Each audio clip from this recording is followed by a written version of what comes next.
तो बिहार सरकार शिक्षा विभाग की तरफ से नियोजित शिक्षक जो सक्षमता पास किए हैं उनके काउंसलिंग का डेट जारी कर दिया गया है। 1 से लेकर के 6 अगस्त तक काउंसलिंग होगा आपका। उच्च माध्यमिक शिक्षक और पुस्तकालय अध्यक्ष का 1 अगस्त से शुरू हो रहा है। इसके अलावा आप देख सकते हैं यहाँ पे आपके सामने हर क्लास हर कोटि के लिए डिटेल दिया गया है। इसको अगर आप आगे पढ़ेंगे तो इसमें दिया गया है कि स्लॉट में वेरिफिकेशन होगा। स्लॉट किस तरह से यहाँ पे आप देख सकते हैं पॉइंट नंबर 3 में पहला स्लॉट 9 से लेकर 10:30 तक, इस तरह से 5 स्लॉट है जिसमें कि आपका काउंसलिंग कराया जाएगा। इसमें अगर हम आगे बढ़ते हैं, इससे पहले एक और पॉइंट है जो आप लोग जान लीजिए कि जो वेरिफिकेशन होगा, जो डिस्ट्रिक्ट आपको अलॉट हुआ है बीएससीबी के द्वारा, उसी डिस्ट्रिक्ट के डीआरसीसी में आपका वेरिफिकेशन होगा। जैसे मान लीजिए अगर आप पटना जिला में पदस्थापित हैं और आपको अलॉट हुआ है मुजफ्फरपुर, तो आपका वेरिफिकेशन जो है वो मुजफ्फरपुर में होगा। ये बात आप जान गए। पहली बात कि कहाँ पे होगा, दूसरी बात कब होगा और किस टाइम पे होगा। इसके अलावा देखिए जो महत्वपूर्ण बातें हैं कि वेरिफिकेशन के लिए कुछ महत्वपूर्ण अनुदेश है जिसको आप यहाँ पे देख सकते हैं कि किस तरह से आपका वेरिफिकेशन होगा, कितने बजे काउंटर खुलेगा। एक एक पॉइंट को अगर मैं आप लोगों के लिए धीरे धीरे यहाँ पे स्क्रॉल करूँ तो आप लोग इसको आराम से पढ़ सकते हैं। इसके अलावा जो मेन डॉक्यूमेंट है, क्या क्या डॉक्यूमेंट यहाँ पे लगने वाला है ये आप देख सकते हैं। ये सबसे महत्वपूर्ण है जो जानना है कि जातीय प्रमाण पत्र लागू होगा। अगर दिव्यांग है तो दिव्यांगता पत्र, मूल आधार पत्र लगना है, नियोजन पत्र लगना है, मैट्रिक, इंटर, स्नातक। इसके अलावा स्नातकोत्तर डीएलएड या बीएड है, आपका सीटेट है, बीटेट है, सीट है, उसका डॉक्यूमेंट लगना है, साथ में पैन कार्ड।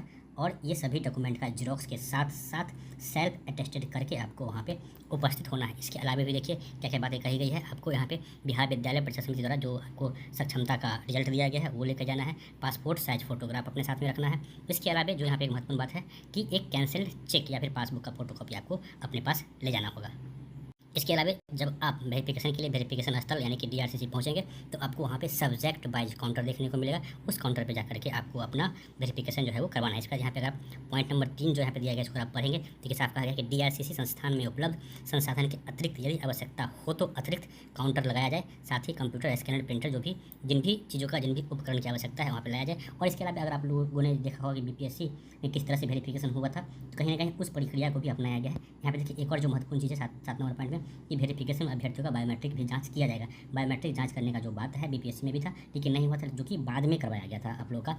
इसके अलावा देखिए जो भी यहाँ पे 8वां पॉइंट है कि सक्षमता उत्तीर्ण शिक्षक या फिर पुस्तकालय अध्यक्ष द्वारा समर्पित उन्हीं प्रमाण पत्रों का सत्यापन करेंगे जो बिहार विद्यालय परीक्षा समिति के साइट पर अपलोड किया गया था। मैंने पहले भी कहा है कि जो प्रक्रिया अपनाया गया था पीपीएससी के शिक्षकों के वेरिफिकेशन के समय पे लगभग वही प्रक्रिया अपनाया रहा, उसको और दुरुस्त जो है वो किया गया है क्योंकि कुछ बातें थी जो उसमें छूट गया था जिसके कारण जो बाद में कराया गया। जैसे कि मैंने अभी कहा कि बायोमेट्रिक वेरिफिकेशन तो वो अभी का अभी इसमें करवा लिया जाएगा।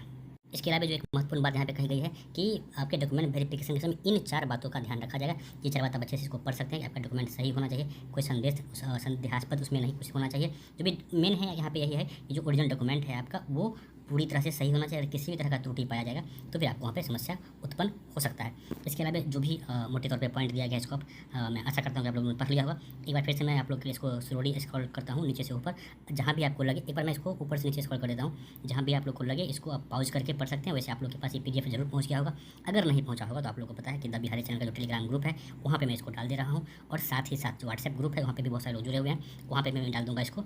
आप लोग इसको आराम से वहाँ पर पढ़ सकते हैं। जो भी नियोजित शिक्षक हैं सक्षमता पास है, डे फर्स्ट से आप लोगों के लिए कह रहा हूँ, जब से ये डिमांड निकला कि राज्यकर्मी का दर्जा मिलना चाहिए, डे फर्स्ट से मैं ये कह रहा हूँ कि राज्यकर्मी का दर्जा ज़रूर से ज़रूर मिलना चाहिए। क्योंकि जो भी शिक्षक इतने लंबे समय से शिक्षा विभाग में अपनी सेवा दे रहे हैं उन्हें उनका हक मिलना ही चाहिए।